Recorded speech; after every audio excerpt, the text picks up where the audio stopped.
సమాధానపరచువారు ధన్యులు, వారు దేవుని కుమారులనబడుదురు. మత్తయి సువార్త 5వ అధ్యాయము 9వ వచనము.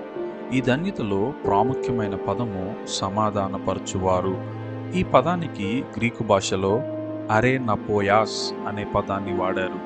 ఈ పదము సమాధానాన్ని ప్రేమించే వారి కోసమో లేదంటే సమాధానంగా జీవించే వారి కోసమో ప్రస్తావించబడలేదు కానీ సమాధానాన్ని తీసుకొచ్చే వారి కోసము, సమాధాన పరిచే వారి కోసము ఈ యొక్క పదము ప్రస్తావిస్తుంది.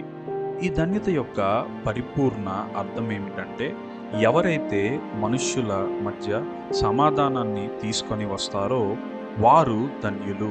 అటువంటి వారు దేవుని కుమారులు అని పిలువబడతారు అని అర్థము.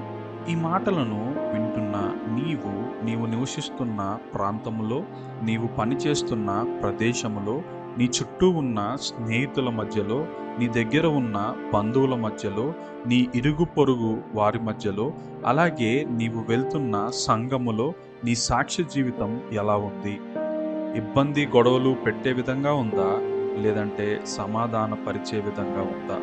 ఒకసారి ఈ వాక్యము ద్వారా హెచ్చరింపబడి మనము ఉన్న ప్రతి స్థలములో సమాధానాన్ని తీసుకొని వెళ్ళేవారిగా ఉండి దేవుని కుమారులుగా పిలువబడాలి అని ఆశిస్తూ ముగిస్తున్నాను. ఆమెన్.